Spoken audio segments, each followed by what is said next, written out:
I'm back.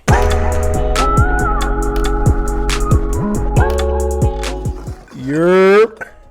What's going on, family? It's Chris Hall here, your dating tour guide, and you're now tuned into the Chris Hall Show, where we discuss dating, relationships, and much, much more. I hope you all like the new decor. Did a little spring cleaning, if you will. Did a little rebranding, but we're back. And I'm glad that you're here. So today, what I wanted to do is just share a story. So I had a conversation with a friend of mine, and he asked me, what's a story that would define you as a man? and it took me a while. I actually had to sleep on it, right? So I slept on it.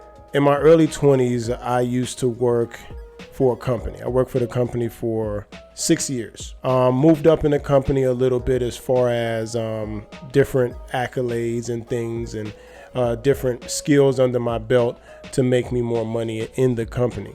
It was like kind of a tier type of thing that allowed you to make more money as you went along in your journey. So after a while, when I first came in, I was really hard worker, and I got referred to work there by a friend. So I had their name and reputation riding on it as well. So ended up switching locations for where I was working.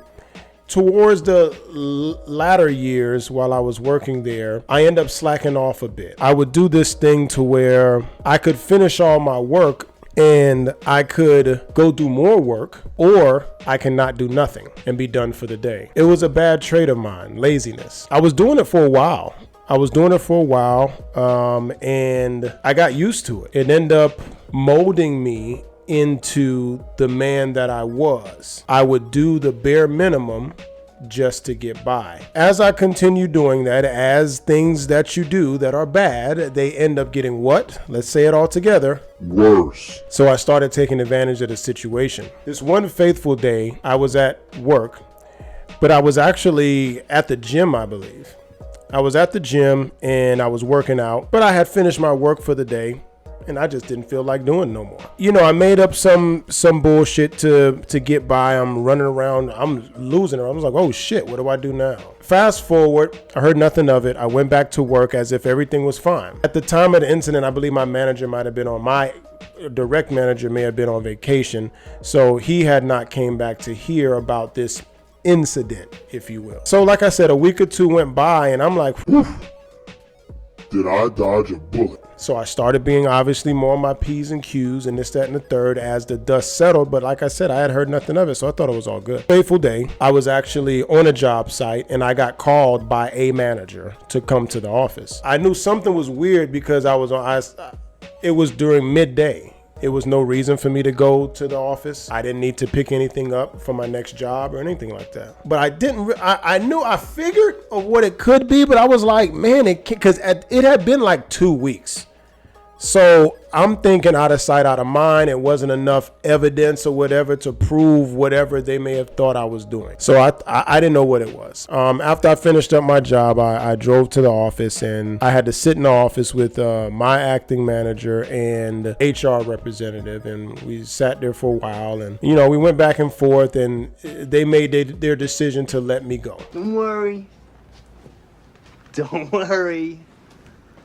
I'm not gonna do what everyone thinks I'm gonna do. Flip out, man.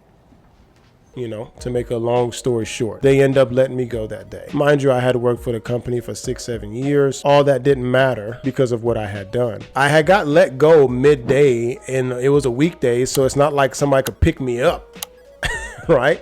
I drove a company vehicle.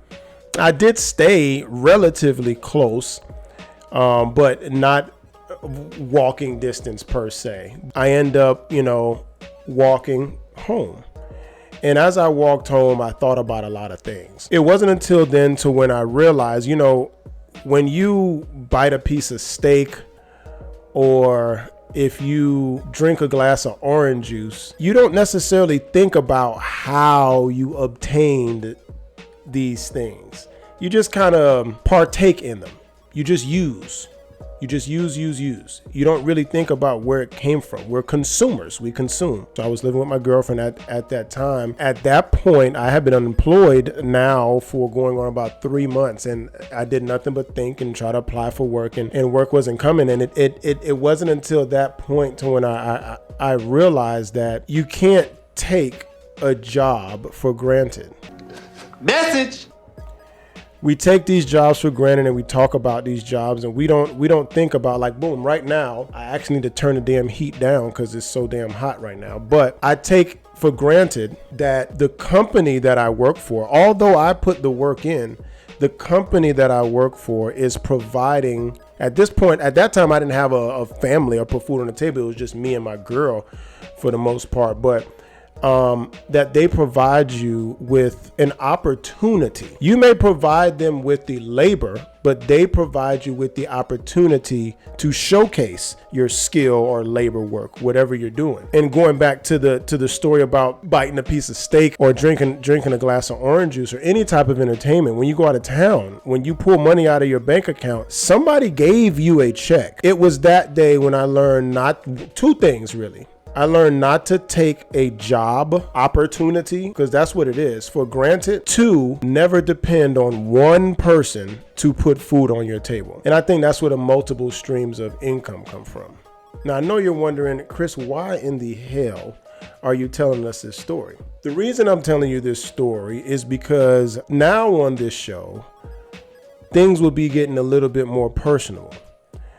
We will be having intimate conversations about the interwovings of a man and how they think. I'll be having other men come on because all men are not created equal, and we are all different in our own way. Most people are the same from what I've learned, or should I say we're more similar than different, but it's still good to have different points of views and opinions on a platform. So what I want to make this more of a platform than a show that's just ran by me. You're going to hear a lot of stories about me and the do's and don'ts and what I've learned from it. We're going to be talking about dating and relationships, of course. That is the core and the meat potatoes of my content. It's going to be limitless. But like I said, the core of my content is always going to be based around dating relationships. Okay. So what I wanted to do, I just wanted to come back. I wanted to let everybody know my mission statement, should I say. And I want to provide a platform for men to express themselves fully. I think a lot of men, as you've heard, suffer in silence.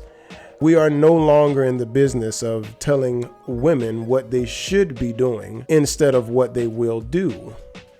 It is up to me, I feel like, to let men know what women will do. Regardless of what you should be doing or what's right and what's wrong, I need to prepare my guys for the onslaught that can come and the things that women are ultimately going to do, no matter which woman that you acquire, what her walk of life is or her history or past entails. And I think that is a better way of looking at things.